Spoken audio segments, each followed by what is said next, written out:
Ακούσαμε Who We Love από Sam Smith και Ed Sheeran και έχουμε μαζί μας τον Βασίλη Θανόπουλο. Γεια σου, Βασίλη. Χαίρετε, χαίρετε. Σε ευχαριστώ πάρα πολύ που είσαι στο εντευκτήριο και θα κάνουμε μια πραγματικά πολύ ενδιαφέρουσα κουβέντα. Και εγώ ευχαριστώ για την πρόσκληση και για τη φιλοξενία και για τα πάρα πολύ καλά λόγια που είπες πριν μπει το τραγούδι. Εννοείται, τα εννοούμε όλα, κάθε λέξη.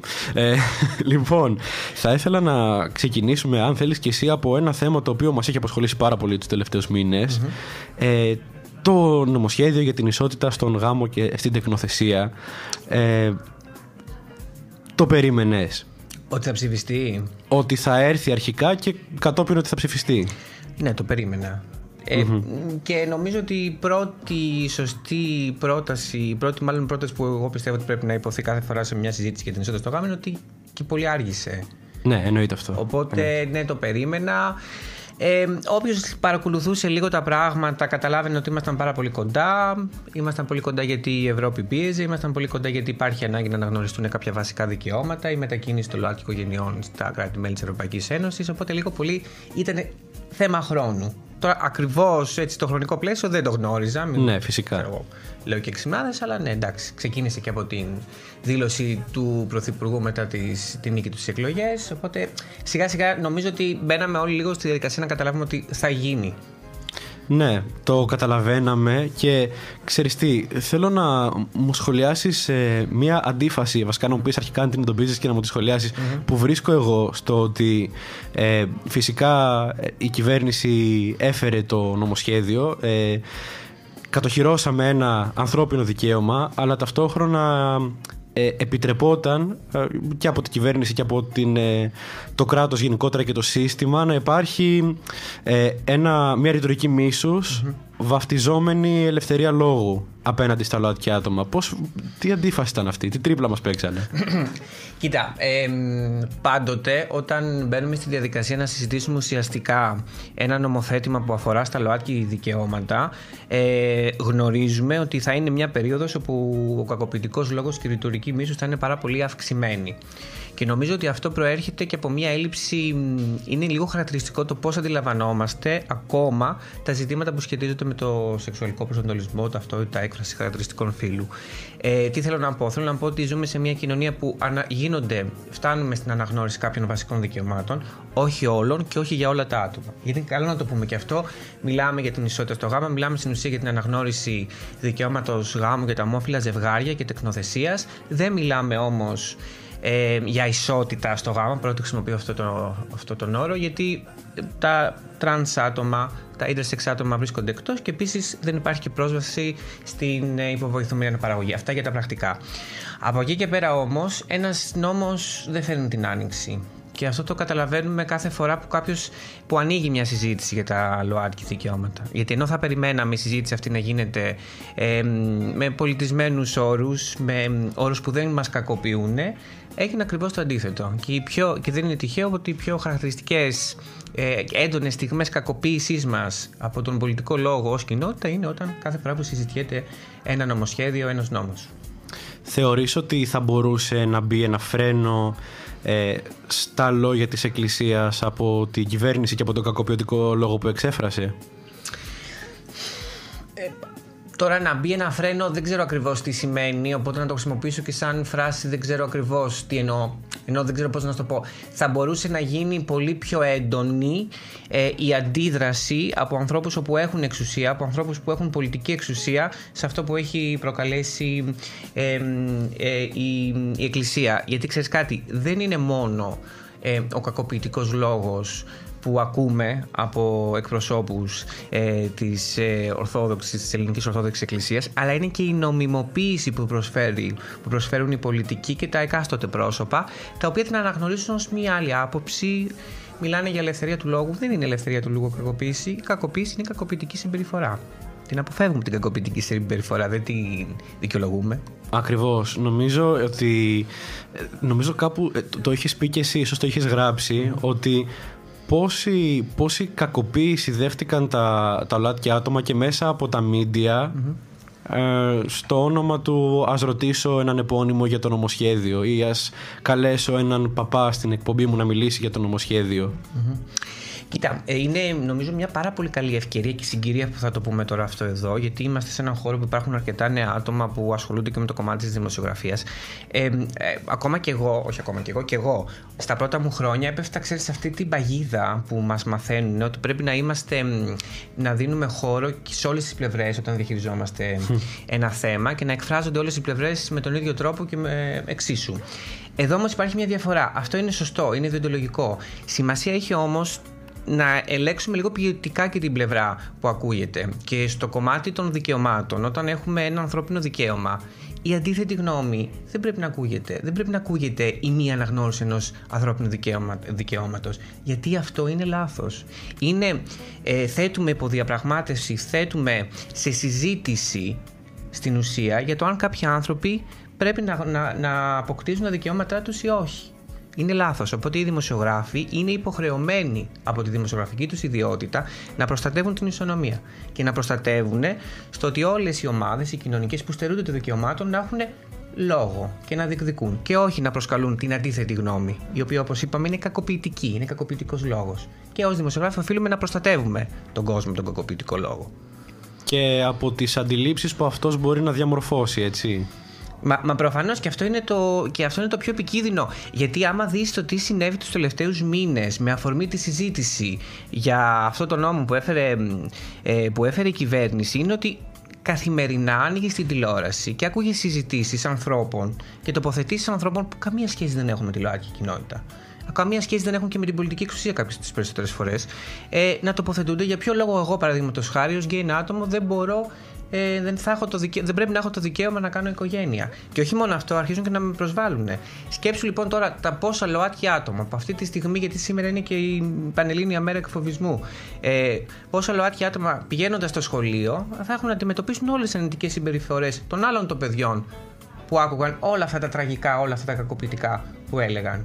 Επειδή το είπε ο Οικονομόπουλος που έχει βγάλει τον έκτοτο Άγγελο και είναι πολύ ωραίο τραγούδι, οπότε για να το λέει ο Οικονομόπουλος δίκιο θα έχει. Επειδή το είπε ο Οικονομόπουλος, επειδή το είπε ο Βελόπουλος, επειδή το είπαν οι Μητροπολίτες της Εκκλησίας, νομιμοποιείται ο κακοποιητικός λόγος. Και επειδή κάποιος δημοσιογράφος αποφάσισε ότι θα ήταν καλό να ανοίξει μια συζήτηση και μέρα, μεσημέρι ή πρωί, συνήθως γίνονται στα πρωινάδικα γίνονταν τα χειρότερα. Θα φτάσουμε και εκεί. Ναι, ότι άλλο να κάνουμε νούμερα και να τσακωθούν οι μεν με τους δε, όχι. Πρέπει να έχεις πολύ συγκεκριμένη πολιτική θέση. Όχι στον κακοποιητικό λόγο, ναι στα δικαιώματα. Και επειδή αρχίζει να ανακαλύπτει ένα παιδί, ας πούμε, όχι να το ανακαλύπτει βασικά, να το συνειδητοποιεί ότι είναι ΛΟΑΤΚΙ+, αλλά ταυτόχρονα βλέπει να παίζει, ας πούμε, η δήλωση του Βελόπουλου και τον πατέρα του να κουνάει κεφάλι καταφατικά, ή τη μητέρα του, ή την οικογένειά του. Και μετά πώς θα το διαχειριστεί όλο αυτό. Μα δεν το διαχειρίζεται, το κάνει ακόμα πιο επικίνδυνο, Ακριβώς. το κάνει πιο τοξικό. Και το χειρότερο είναι ότι όλο αυτό να γυρίσει στον εαυτό του και να αρχίσει και το ίδιο να αμφισβητεί για την ταυτότητά του. Ωραία. Ας κάνουμε ένα μικρό μουσικό διάλειμμα, να πάρουμε μία ανάσα. Έχουμε ακόμα πάρα πολλά να συζητήσουμε με τον Βασίλη Θανόπουλο. Πάμε να ακούσουμε ένα πάρα πολύ όμορφο τραγούδι. Ένα τραγούδι του Jordan Smith, ο οποίος είχε βγει μέσα από το America's Got Talent και κάνει πάρα πολύ ωραία δουλειά. Το τραγούδι λέγεται Stand in the Light. Επιστρέφουμε με περισσότερο, Βασίλη. Κάνατε την κάλυψη με το antivirus, ήσασταν εκεί.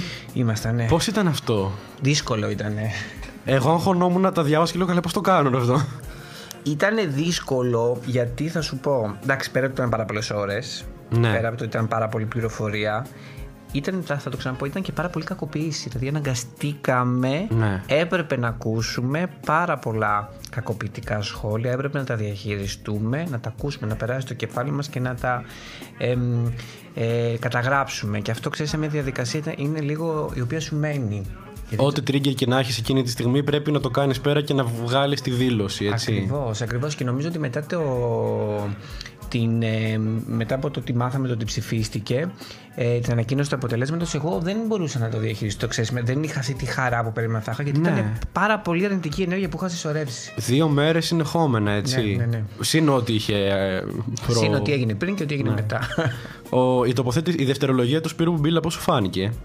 Κοίτα, με τον Σπύρο εμείς είχαμε κάνει μία συνέντευξη πριν νομίζω 2 χρόνια και είχαμε κάνει ένα εξώφυλλο στο οποίο είχαμε διαχειριστεί την coming out ιστορία του. Είχε μιλήσει στο antivirus, είχε πει ανοιχτά ότι ανοίξει τη ΛΟΑΤΚΙ κοινότητα. Μου φάνηκε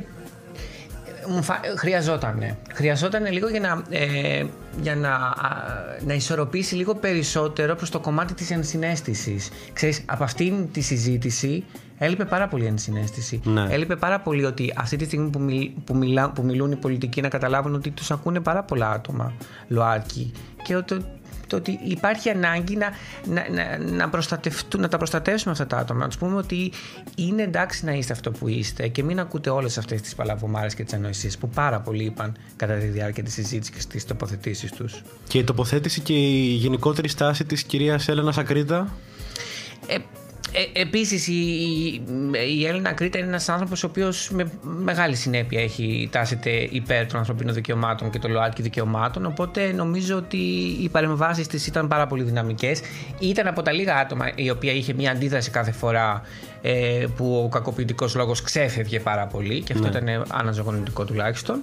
Αλλά θέλω να σου πω ότι μου αναφέρεις και δύο παραδείγματα ανθρώπων που γνωρίζαμε ότι είναι άτομα είτε ως ΛΟΑΤΚΙ είτε ως σύμμαχοι της κοινότητας δικά μας. Υπήρχε κάποια έκπληξη? Ό,τι και αν σημαίνει αυτό. Είτε θετική είτε αρνητική. Κοίτα, έκπληξη. Ξέρεις, επειδή έχουν να κάνουν με κομματικά, δεν θέλω πάρα πολύ να λέω, γιατί δεν είναι το ότι λέω με κάτι, δεν σημαίνει ότι τασσόμαστε κομματικά υπέρ. Ναι, φυσικά.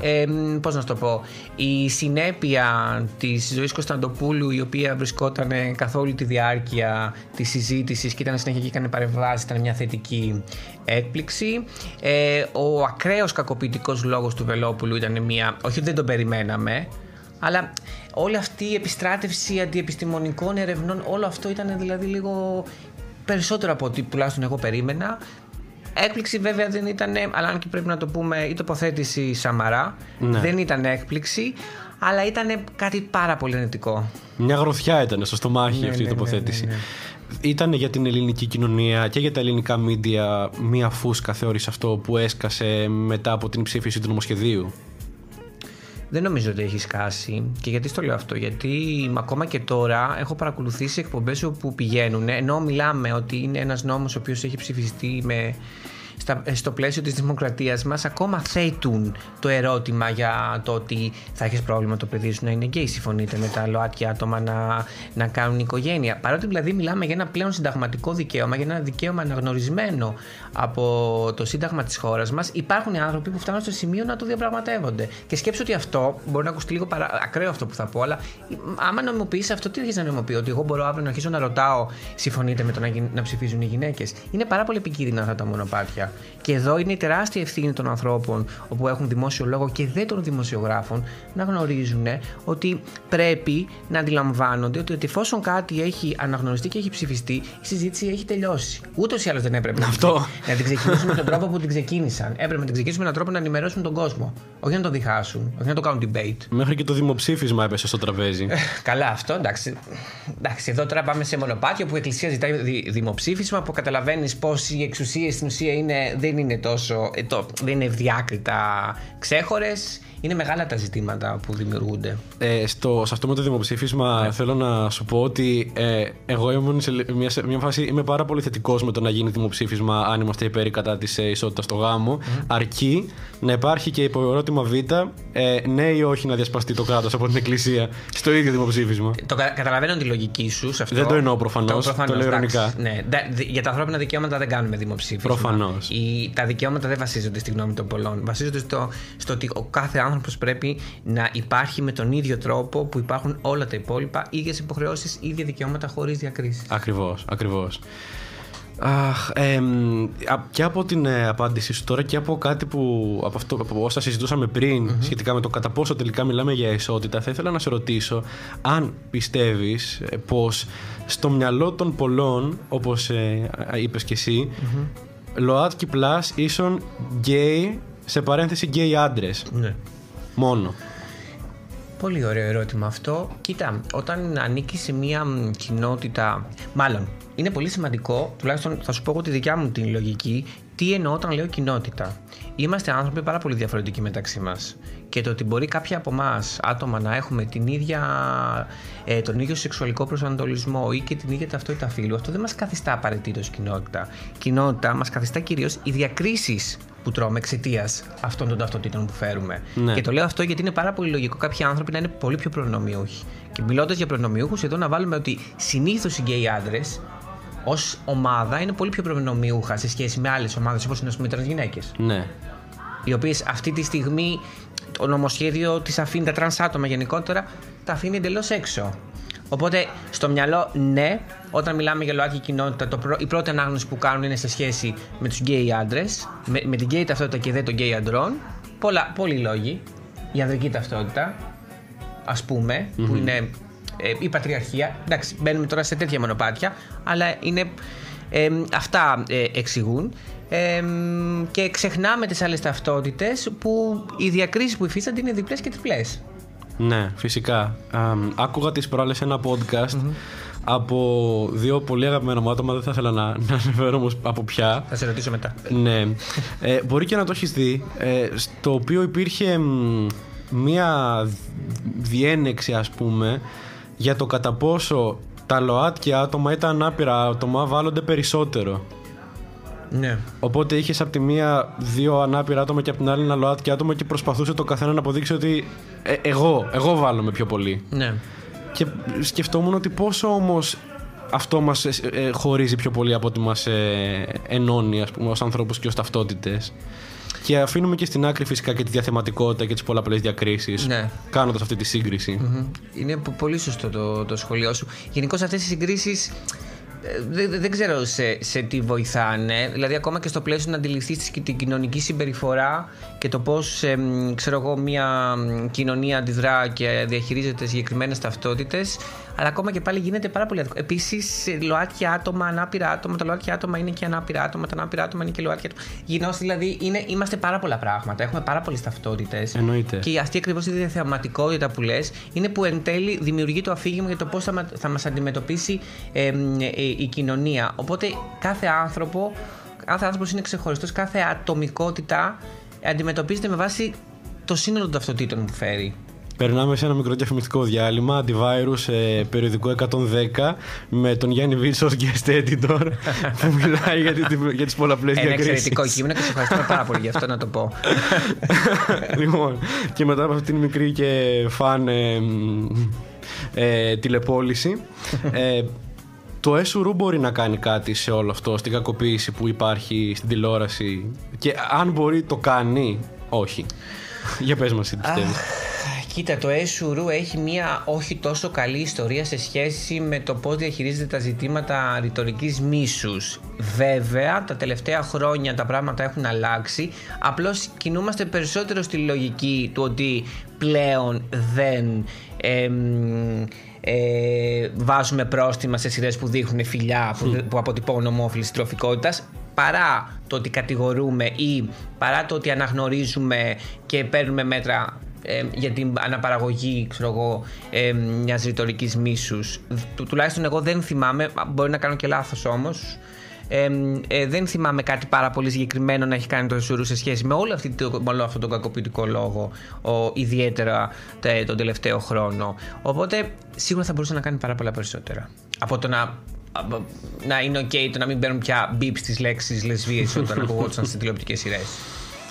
Ωραία. Ναι. Είναι ένα πολύ καλό σημείο εδώ να βάλουμε μια άνω τελεία και να συνεχίσουμε με αυτή τη θεματική αμέσως μετά από το επόμενο τραγούδι, το οποίο είναι ένα τραγούδι που νομίζω σε αγγίζει και σε σφάζει έτσι μουσικά. Άκου τώρα. Rebel, νομίζω, Village. Και επιστρέφουμε. Στο κομμάτι των εκπομπών νομίζω ότι τα ΛΟΑΤΚΙ, τα ανοιχτά ΛΟΑΤΚΙ άτομα, και το λέω το ανοιχτά έχει μεγάλη σημασία να υποθεί, έχει πάρα πολλές αναγνώσεις, και η πιο σημαντική ανάγνωση είναι ότι τα άτομα, τα ΛΟΑΤΚΙ που αισθάνονται ασφάλεια να μιλήσουν ανοιχτά για τη ΛΟΑΤΚΙ ταυτότητά τους είναι σχεδόν ανύπαρκτη, ή όποτε υπάρχει μόνο όταν έχουμε, ας πούμε, ένα θέμα επικαιρότητας όπως είναι ο νόμος που πέρασε πρόσφατα. Αλλιώς δεν υπάρχουν, δεν χρειάζεται να ακούγεται, δεν χρειάζεται, ενώ για αυτούς που διευθύνουν τις εκπομπές προφανώς και χρειάζεται. Δεν ακούμε τις φωνές τους, δεν υπάρχουν, λες και τα κοινωνικά μας ζητήματα είναι της μόδας και ασχολούνται μαζί μας μόνο όταν περνάνε νόμοι. Τώρα σε επίπεδο μυθοπλασίας τα τελευταία χρόνια βλέπουμε αρκετούς ΛΟΑΤΚΙ χαρακτήρες, και κάποιοι από αυτοί, τώρα σου μιλάω Σου λέω την άποψή μου, έτσι. Ναι, φυσικά. Κάποιοι από αυτοί έχουν το ευχάριστο, γιατί ξέρεις, πάρα πολλά χρόνια είχαμε συνηθίσει τα ΛΟΑΤΚΙ άτομα, κυρίως οι γκέι άντρες, να το πούμε και αυτό, να υπάρχουν ως καρικατούρες, κωμικές καρικατούρες, που έκαναν τον κόσμο να γελάει, που προσέφεραν μια έτσι, ασφάλεια και ο κόσμος, ο συντηρητικός κόσμος, οι οικογένειες, όλο αυτό που λέμε, ας πούμε, όταν χρησιμοποιούμε τον για μένα τοξικό ρομέση ελληνική οικογένεια, δεν θα είχε κάποιες αντιδράσεις. Μετά νιώθω ότι κάναμε ένα πέρασμα λίγο στο ότι παρουσιάζαμε τα ΛΟΑΤΚΙ άτομα, κυρίως τους γκέι άντρες δηλαδή, ως τραγικές φιγούρες. Συνέχεια η κακοποίηση, συνέχεια ο πόνος, τα προβλήματα που αντιμετωπίζουν, σπάνια ως πρωταγωνιστικούς ρόλους, πάντα ως δεύτερους χαρακτήρες, αλλά συνέχεια βλέπαμε τον πόνο τους. Λες και αυτοί οι άνθρωποι δεν είχαν. Που υπάρχει ο πόνος, υπάρχει στις ζωές μας, δυστυχώς, αλλά μέσα σε όλα αυτά είμαστε και χαρούμενοι, ερωτευόμαστε, κάνουμε πάρα πολλά πράγματα τα οποία μας κάνουν ευτυχισμένα. Αυτό λοιπόν έλειπε. Και εδώ έμπαινε και το κομμάτι του ότι έλειπε και η ομόφυλη συντροφικότητα. Υπήρχαμε, αλλά δεν ερωτευόμασταν. Ή αν ερωτευόμασταν, δεν βλέπαμε ποτέ το άτομο το οποίο ερωτευόμασταν στην τηλεόραση. Δεν φιλιόμασταν, δεν αγκαλιαζόμασταν, δεν υπήρχαν σκηνές έξω όπως υπάρχουν σε όλες τις εκπομπές και αναφέρονται σε straight άτομα. Εντάξει, τα τελευταία χρόνια όμως βλέπουμε ότι γίνεται μια προσπάθεια να έχουμε πιο ολοκληρωμένους ΛΟΑΤΚΙ χαρακτήρες και αυτό είναι αισιόδοξο. Θέλουμε περισσότερους και πάλι υποεκπροσωπούνται άτομα όπως είναι οι τρανς ταυτότητες. Φυσικά. Νομίζω στην τηλεόραση έχουμε δει ένα τρανς άτομο. Ναι. Και εγώ αυτό τουλάχιστον μπορώ να καλέσω στο μυαλό μου. Που τουλάχιστον αυτό που σκέφτομαι εγώ που ήταν στους Βασιλιάδες, θυμάμαι μια τρανς χαρακτήρα, η οποία το dead naming έπεφτε σύννεφο. Η gender dead naming είναι πράγματα τα οποία πάντα περνούσε από τη φάση και εκεί λίγο να το κάνουμε και λίγο αστείο. Εντάξει, ήταν και μια κωμική σειρά, αλλά σε κάποια πράγματα θέλουν και μια ευαισθησία. Γιατί γνωστόν το misgendering δεν είναι αστείο. Όχι, το misgendering είναι κακοποιητική συμπεριφορά. Δηλαδή για να το βάλει σε μια κωμική σειρά πρέπει να είναι αστείο. Ναι. Όχι το misgendering. Ακριβώς. Για την τοποθέτηση του Σωτήρη Τσαφούλια ότι δεν χρειάζεται κάθε τηλεοπτική σειρά πια να έχει και ένα ΛΟΑΤΚΙ άτομο, πώς την ακούς? Δεν ξέρω τι να σου απαντήσω σε αυτό. Ξέρεις ποιο είναι το ζήτημα? Χρειάζεται μια τηλεοπτική σειρά να είναι συμπεριληπτική. Μπορεί τη συμπεριληπτικότητα να μην χρειάζεται να μου τη δείξει δείχνοντάς μου έναν ΛΟΑΤΚΙ χαρακτήρα. Αν και δεν είμαστε εκεί τώρα, για να είμαστε και ειλικρινείς, και σου μιλάω σε ένα ΛΟΑΤΚΙ άτομο που έχει μεγαλώσει στη δεκαετία του 90 και φτάνοντας τώρα το 2024. Όχι, δεν έχω δει στην ελληνική τηλεόραση, στην ελληνική μυθοπλασία αρκετούς ΛΟΑΤΚΙ χαρακτήρες για να πω: OK, έχουμε φτάσει μέχρι εκεί. Να έχω δει χαρακτήρες με τους οποίους μπορώ να ταυτιστώ. Γιατί ξέρεις, αυτό κάνουν οι σειρές, ότι βρίσκεις χαρακτήρες, ρόλους με τους οποίους ταυτίζεσαι, σκέφτεσαι εσύ τι θα έκανες σε αυτές τις περιπτώσεις, σε αυτά τα βιώματα που παρακολουθούμε στους δέκτες. Εμείς δεν έχουμε τόσα πολλά για να πούμε. Οπότε, μάλλον διαφωνώ. Αλλά διαφωνώ ευγενικά γνωρίζοντας ότι μια σειρά μπορεί να λειτουργήσει συμπεριληπτικά και με άλλους τρόπους. Ήταν η σειρά Σέρες του Γιώργου Καποτζίδη μια κομβική στιγμή για την ελληνική τηλεόραση? Εντάξει, αυτό ακούγεται, δεν το ξέρω, είναι λίγο τσιτάτο αυτό το που μου λες. Ήταν μια πάρα πολύ σημαντική στιγμή, γιατί είναι ένα από τα παραδείγματα. Γιατί εγώ, ας πούμε, ως ένα γκέι άτομο, παρακολούθησα μια σειρά στην οποία δεν χρειάστηκε να διαπραγματευτώ πολλές φορές το τραύμα μου. Δηλαδή, ο Γιώργος φρόντισε να προστατεύσει τα ΛΟΑΤΚΙ άτομα από τον ακραίο ομοφοβικό λόγο που πολύ συχνά ακούμε, και αυτό είναι πάρα πολύ σημαντικό, γιατί κάποιες φορές θέλω να βλέπω τηλεόραση και δεν θέλω να αντιμετωπίζω καταστάσεις οι οποίες έχω περάσει πιο μικρός και οι οποίες με κάνουν να αισθάνομαι πάρα πολύ άβολα. Είναι, θεωρείς, οι queer influencers ένας από τους λόγους που η νέα γενιά είναι πιο άνετη και πιο decent με τα queer άτομα? Θεωρείς ότι είναι η νέα γενιά πιο άνετη και πιο decent με τα νέα άτομα? Δεν ξέρω, δεν είμαι και νέα γενιά, οπότε δεν ξέρω να σου το πω. Το δικό μου το βίωμα λέει αυτό, αλλά προφανώς δεν είναι και θέσφατο. Κοίτα, σίγουρα το ότι υπάρχει δυνατότητα, κάτι που εγώ, ας πούμε, δεν το είχα τόσο πάρα πολύ έντονο όσο μεγάλο, να υπάρχει μια, όπως ας πούμε και η οικογένειά μου, να υπάρχει μια καλύτερη πληροφόρηση, δηλαδή να υπάρχουν άτομα που βγαίνουν στα social media και μιλούν ανοιχτά, χωρίς φόβο για την queer ταυτότητα, σίγουρα έχει ένα εκπαιδευτικό χαρακτήρα. Και να μην ξεχνάμε ότι όταν μια κοινωνία ακόμα έχει αρκετά αντανακλαστικά, αυτή η κοινωνία χαρακτηρίζεται ως συντηρητική, και σε μια συντηρητική κοινωνία, όταν μιλάς ανοιχτά για την ταυτότητά σου, αυτή σου την κίνηση την καθιστά πολιτική πράξη. Οπότε, ναι, η πολιτική πράξη των influencers σίγουρα λειτουργεί θετικά. Σίγουρα εκπαιδεύει, ενημερώνει τουλάχιστον. Ας μην πω εκπαιδεύει, πολύ βαρύ. Πολιτική πράξη, Ναι. Είναι, ξέρω που θέλω να πω. Όταν λέω πολιτική πράξη. Όχι. Δεν ξέρω που πηγαίνει η συζήτηση. Ευχαριστώ. Είναι η εμφάνιση του Στέφανου Κασελάκη στην εκπομπή του Γιώργου Λιάγκα μια πολιτική πράξη? Και αν ναι, τι δηλώνει? Κοίτα. Πάλι είναι σημαντικό να πω το ότι, γιατί εντάξει, προέρχομαι και από ένα χώρο και από ένα μέσο που είναι, που είναι ΛΟΑΤΚΙ. Ναι. Αυτή είναι η δικιά μου άποψη προσωπική. Εκπροσωπώ τον εαυτό μου αυτή τη στιγμή και τίποτα περισσότερο. Ναι. Η παρουσία του Στέφανου Κασελάκη στην πολιτική σκηνή είναι μια πολιτική πράξη, την οποία οφείλουμε να την αναγνωρίσουμε. Εγώ οφείλω να την αναγνωρίσω και να μην την αγνοήσω. Ναι. Πολιτική πράξη μέσα από το ότι ένα ανοιχτά ΛΟΑΤΚΙ άτομο διεκδίκησε μια πολιτική θέση, την αρχηγία ενός κόμματος αντιπολίτευσης και δεν της εξωματικής αντιπολίτευσης, και κέρδισε τις εκλογές. Ναι. Πολύ σημαντική πολιτική πράξη. Μαθαίνουμε. Μενιστροποιείται λίγο η κατάσταση. Βέβαια, δεν ξέρω τι θα γινόταν αν ο Στέφανος Κασελάκης είχε δεν είχε τα χαρακτηριστικά που έχει. Δηλαδή ένας λευκός, σύμφωνα με τους τωρινούς στερεοτυπικούς όρους, όμορφος άντρας. Δεν ξέρω αν θα ήταν πολύ πιο εύκολη η αναγνώρισή του από τον υπόλοιπο κόσμο. Όχι ότι έχει κάτι κακό η ταυτότητα και τα χαρακτηριστικά που φέρνει ο Στέφανος Κασελάκης. Δεν θέλω να δαιμονοποιήσω κάτι, αλλά θέλω να σου πω ότι ήταν πιο εύπεπτο. Δηλαδή, δεν ξέρω τι θα γινόταν στην περίπτωση που είχαμε ένα τρανς άτομο, αν ήταν τόσο εύπεπτο. Μια μπα γυναίκα ακόμα. Εκεί έχουμε. Ούτε αυτό θα ήταν πάρα πολύ εύπεπτο. Οπότε, έχοντας πει όλα αυτά, λοιπόν, να σου πω ότι η πολιτική του εμφάνιση, παρουσία είναι πολιτική πράξη. Τώρα από εκεί και πέρα όμως είναι ένας πολιτικός. Οπότε οτιδήποτε κάνει και λέει είναι και αυτά πολιτική πράξη. Τώρα, το να πηγαίνεις σε μια εκπομπή όπου τουλάχιστον σύμφωνα με τα δικά μου μάτια έχει κακοποιήσει και κακοποιεί με μια συνέπεια τις ΛΟΑΤΚΙ ταυτότητες.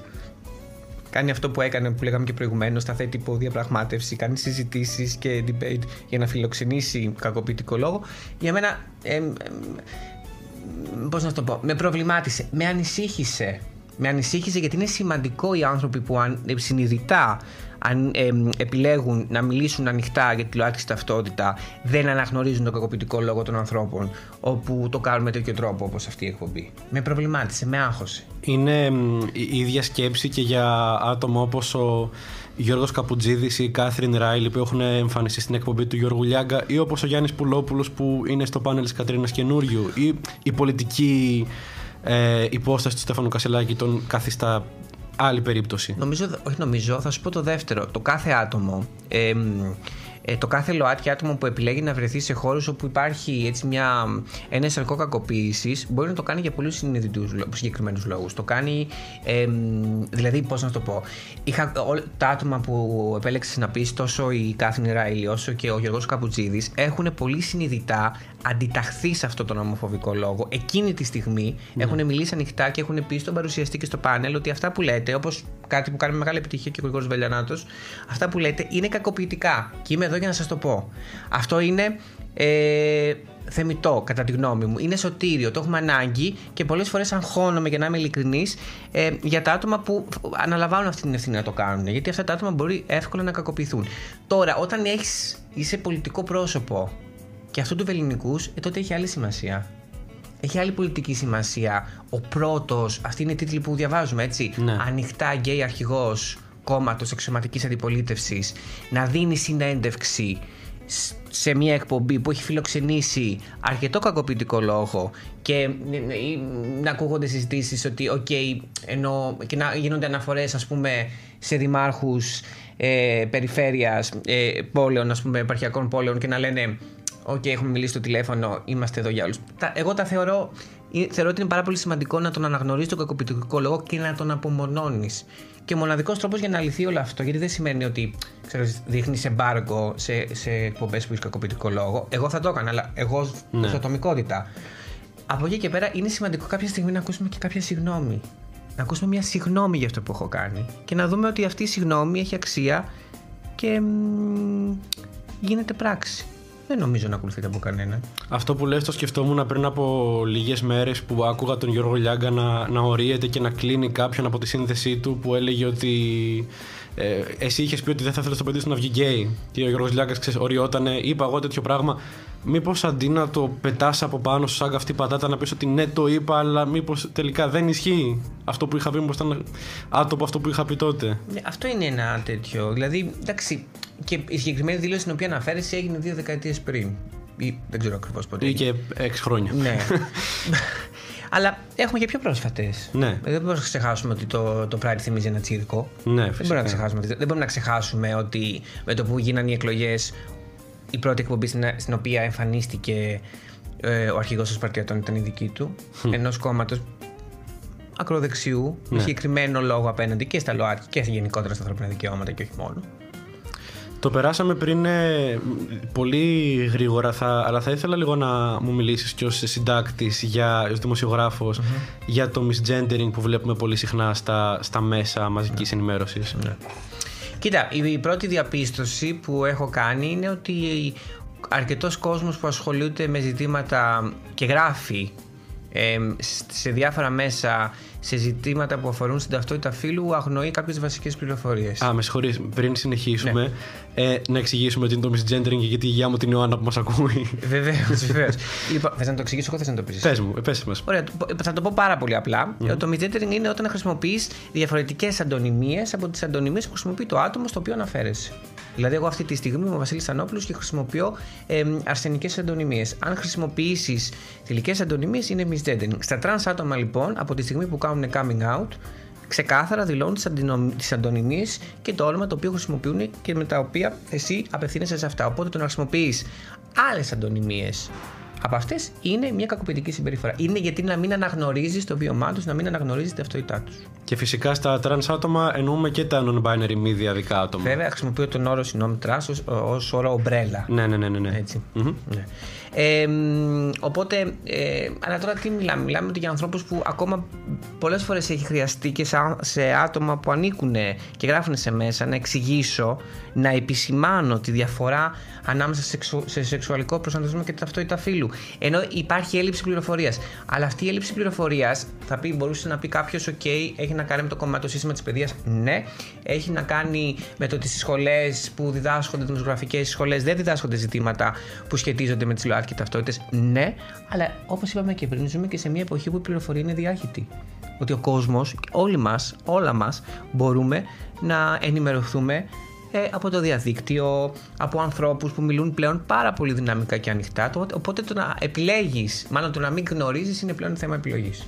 Και αρκετοί δημοσιογράφοι, αρκετά άτομα που ασχολούνται στα μέσα, επιλέγουν συνειδητά να μην ενημερωθούν γύρω από τους ΛΟΑΤΚΙ ταυτότητες. Με υπερβολικά μεγάλη αυτοπεποίθηση και εμπιστοσύνη στον εαυτό. Δηλαδή, αν εγώ αύριο χρειαστεί να γράψω ένα άρθρο για τη διπολική διαταραχή, δεν θα το γράψω με γνώμονα αυτά που έχω ακούσει από τις παρέες μου.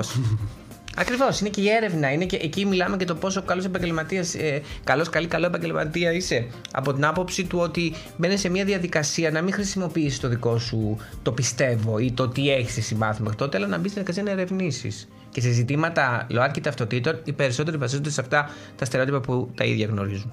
Και ένας γενικότερος βραχνάς της δημοσιογραφίας είναι. Είχα διαβάσει μια είδηση την οποία δεν θυμάμαι, οπότε θα ανασκευάσω, αλλά θα καταλάβεις το point. Non-binary βοηθός του τάδε πολιτικού του έκλειψε χρήματα. Ναι. Ποια λέξη δεν ταιριάζει καθόλου, δεν έχει καμία σχέση με την είδηση? Η λέξη που ταυτίζεται με την ταυτότητα φύλου του ατόμου. Και όχι με την πράξη του. Ακριβώς. Όπως επίσης και το 27χρονος Αλβανός λίστεψε τράπεζα. Ξεκάθαρα. Ο γκέι πατέρας έκανε μια κακοποιητική πράξη στο παιδί του, ας πούμε. Πάντα, ξέρεις, αυτό είναι πάρα πολύ σημαντικό που το λες, γιατί ο κόσμος θεωρεί ότι η κακοποίηση που πολλές φορές κάνουμε στις ΛΟΑΤΚΙ ταυτότητες πρέπει να έχετε με έναν πάρα πολύ προφανή τρόπο, μέσα από κακοποιητικές λέξεις και εκφράσεις. Όχι. Άμα δούμε, εγώ το έχω κάνει πάρα πολλές φορές έρευνα αυτό για το περιοδικό. Το πώς συνδέουμε, το πώς φτιάχνουμε τίτλους συνδέοντας σεξουαλικούς προσανατολισμούς και ταυτότητες φύλου με κακοποιητικές συμπεριφορές. Ο ομοφυλόφιλος επιχειρηματίας που λίστευσε. Δεν μας νοιάζει η συγκεκριμένη περίπτωση ότι ο άνθρωπος αυτός είναι ομοφυλόφιλος. Δεν έχουμε διαβάσει ποτέ να λέμε ο straight, ο ετεροφυλόφιλος επιχειρηματίας. Όχι. Βάζοντας το όμως, εκείνη τη στιγμή ταυτίζεις μια κακοποιητική συμπεριφορά με μια συγκεκριμένο σεξουαλικό προσανατολισμό. Και αυτό είναι ένας ύπουλος τρόπος κακοποίησης. Αυτό στις trans ταυτότητες γίνεται κατά κόρον. Εννοείται. Και στις non-binary ταυτότητες, στα non-binary ταυτότητα, εκεί έχουμε μια κατάσταση όπου γίνεται ένας πανικός. Δεν ξέρουν πώς να διαχειριστούν. Δηλαδή, διαβάζουμε τα πάντα. Είναι δύσκολα τα πράγματα αυτά. Και υπάρχει και μια. Πώς να το πω, αντιλαμβανόμαστε την ανάγκη η ελληνική γλώσσα να γίνει λίγο πιο σύγχρονη και να αρχίζει να αναγνωρίζει και τα άτομα στα οποία αναφέρεται. Και εφόσον τα non-binary άτομα υπάρχουν, τα άτομα που δεν προσδιορίζονται ούτε ως θηλυκό ούτε ως αρσενικά, υπάρχει υποχρέωση, υπάρχει φυσική υποχρέωση να βρει τρόπους να τα αναφέρει και να τα αναγνωρίσει. Και σε μια γλώσσα όπως η ελληνική, που κι αν έχουμε δυνατότητες και άπειρες πιθανότητες να τη διαμορφώσουμε με τον τρόπο που ακριβώς, χρειάζεται. αλλά και αρκετά έμφυλη. Δηλαδή τα γέννη είναι πάρα πολύ έντονα στην ελληνική γλώσσα. Πού να δεις τα ιταλικά που δεν υπάρχει καν το ουδέτερο πουθενά. Εκεί φαντάζομαι θα είναι. Τέλος πάντων. Λοιπόν, ας ακούσουμε ένα ακόμα πολύ όμορφο τραγούδι. Ας ακούσουμε τον Κάλμου Σκοτ να τραγουδάει No Matter What και ας επιστρέψουμε να μιλήσουμε λίγο για τον Βασίλη Θανόπουλο. Με τον Βασίλη Θανόπουλο. Τελευταίο segment για την σημερινή εκπομπή με τον Βασίλη Θανόπουλο. Και θα ήθελα λίγο να σε ρωτήσω αν νιώθεις, Βασίλη, ότι στο μυαλό του κόσμου έχει μπει, ας πούμε, σαν μια μόνιμη και αναποσύνθετη ταμπέλα επάνω σου που λέει Βασίλης Θανόπουλος, ο ΛΟΑΤΚΙ Plus δημοσιογράφος, οπότε θα μας μιλήσει μόνο γι' αυτό. Και αν αυτό σε ενοχλεί, αν συμβαίνει όντως. Δεν ξέρω αν υπάρχει και κόσμος που γνωρίζει το όνομά μου για να μπορεί να το συνδέσει με το κομμάτι της ΛΟΑΤΚΙ ταυτότητας, ή όταν συμβαίνει γιατί τα άτομα το οποίο το κάνουν ΛΟΑΤΚΙ, οπότε είναι είμαι πάρα πολύ χαρούμενος που συμβαίνει αυτό, γιατί εκείνη τη στιγμή δηλαδή ξέρω ότι κάποιος που αναγνωρίζει το όνομα, οπότε κάτι θα έχει διαβάσει, οπότε αυτό το άτομο είναι της ΛΟΑΤΚΙ κοινότητας, οπότε σίγουρα έχει γίνει μια σύσταση που με κάνει να αισθάνομαι πάρα πολύ, να αισθάνομαι ασφαλής. Από εκεί και πέρα με ενοχλεί, όχι δεν με ενοχλεί. Πολύ συνειδητά επιλέγω να προβάλλω και ανοιχτά την ΛΟΑΤΚΙ μου ταυτότητα, κυρίως γιατί θέλω να δείξω ότι υπάρχει ανάγκη να γίνει. Υπάρχει ανάγκη για να πω ότι με αυτόν τον τρόπο υπάρχουν πάρα πολύ λίγα άτομα στον κόσμο των μέσων που μιλάνε ανοιχτά για τη ΛΟΑΤΚΙ του ταυτότητα. Ή υπάρχει ανάγκη για να με αυτόν τον τρόπο θέλω να δείξω και το πεδίο μου. Και ξέρεις, δεν είμαστε εδώ όλοι. Μεγάλο λάθος που κάνω και αρκετά άτομα στα μέσα πιστεύουν ότι όλοι έχουμε άποψη και λόγο για όλα. Όχι, δεν έχουμε. Όπως και εγώ, υπάρχουν πράγματα στα οποία δεν γνωρίζω, δεν έχω ερευνήσει, δεν είμαι καλός, ούτε η άποψή μου είναι τόσο πολυσύνθετη και δομημένη για να μπορώ να έχω λόγο δημόσιο. Στο κομμάτι του ΛΟΑΤΚΙ όμως ατόμων αισθάνομαι μια ασφάλεια. Αισθάνομαι μια ασφάλεια γιατί το έχω δουλέψει, αισθάνομαι μια ασφάλεια γιατί είναι η ταυτότητά μου, μιλάω και για μένα όταν το κάνω. Αισθάνομαι μια ασφάλεια γιατί τουλάχιστον τα τελευταία 11 χρόνια με μεγάλη συνέπεια συνομιλώ με πάρα πολλά ΛΟΑΤΚΙ άτομα για να καταγράψω τα βιώματα και τις ιστορίες τους, και πλέον θέλω να σου πω ότι έχω κάνει όλες τις απαραίτητες διαργασίες για να φτάσω σε ένα συμπέρασμα το οποίο δείχνει στο ότι ξέρεις κάτι, πρέπει να μιλήσουμε περισσότερο, πρέπει να υπάρξει περισσότερη και πιο σωστή ορατότητα των ατόμων αυτών. Με κάνει νιώθω πάρα πολύ wholesomeness όλο αυτό που λες, μου δημιουργεί αυτό το συναίσθημα. Γιατί μπορώ να σου πω, επειδή μου και εγώ έχω ακούσει πολλές φορές ότι γιατί λες μόνο για ΛΟΑΤΚΙ θέματα, ας πούμε, στα κείμενά σου, γιατί μιλάς μόνο για αναπηρία, δεν έχεις κάτι άλλο να μας πεις? Ναι. Το καταλαβαίνω. Ξέρεις, είμαστε και τα βιώματά μας. Εμένα αυτό είναι το βιώμά μου, οπότε γι' αυτό θέλω να μιλήσω στον κόσμο. Υπάρχουν άλλοι που μπορούν να μιλήσουν για τα άλλα βιώματα πολύ καλύτερα από μένα. Και ποιος γύρισε ποτέ να πει στον Νικόλα Βαφιάδη, γιατί λες μόνο για διεθνή θέματα, δεν έχεις κάτι άλλο να μας πεις? Πες για αναπηρία και ΛΟΑΤΚΙ ταυτότητες επιτέλους. Δεν έχει πηγεί, δεν έχει γίνει αυτό ποτέ. Και δεν υπάρχει κάποιος καλύτερος χώρος, νομίζω, για να νιώσει safe ένα ΛΟΑΤΚΙ άτομο από το Antivirus, το site ή την έντυπη έκδοσή του, στο οποίο είσαι αρχισυντάκτης τα τελευταία 11 χρόνια. Είμαι αρχισυντάκτης τα τελευταία 10 χρόνια. Ναι. Και να πούμε ότι θέλω λίγο να μου εξηγήσεις και εμένα, γιατί το έχω λίγο μπερδεμένο στο μυαλό μου, πώς μπορώ να προμηθευτώ την έντυπη έκδοση. Ωραία. Να πω το πείμα μου τα πολύ βασικά. Το Antivirus είναι ένα περιοδικό. Χαίρομαι που λες ότι είναι το μοναδικό που αισθάνεται απόλυτα ασφαλής. Μακάρι να ισχύει. είναι ένα περιοδικό το οποίο αναφέρεται, απευθύνεται και ξεκινά από την κοινότητα. Αυτό είναι το μέλημά μας. Εύχομαι να υπάρχουν και να υπάρχουν πολλά περισσότερα μέσα που θα κάνουν αυτό ακριβώς, ή τέλος πάντων θα προσπαθήσουν να το κάνουν και να το καταφέρουν όσο περισσότερο μπορούν. Το Antivirus υπάρχει ένα έντυπο. Το έντυπο είναι που υπάρχει 21 χρόνια πλέον. Είναι διμηνιαίο, διατίθεται δωρεάν σε διάφορα σημεία διανομής που αν κάποιος μπει στο site μας, στο evmac.gr, και γράψει σημεία διανομής, θα μπορεί να δει πού ακριβώς δίνεται. Υπάρχει και δυνατότητα συνδρομής, δηλαδή κάποιος να του έχετε στο σπίτι, και κυρίως αυτό το ξεκινήσαμε πιο πολύ λόγω της καραντίνας με τον COVID, γιατί τα περισσότερα σημεία, όχι τα περισσότερα, σχεδόν όλα τα σημεία διανομής είχαν κλείσει.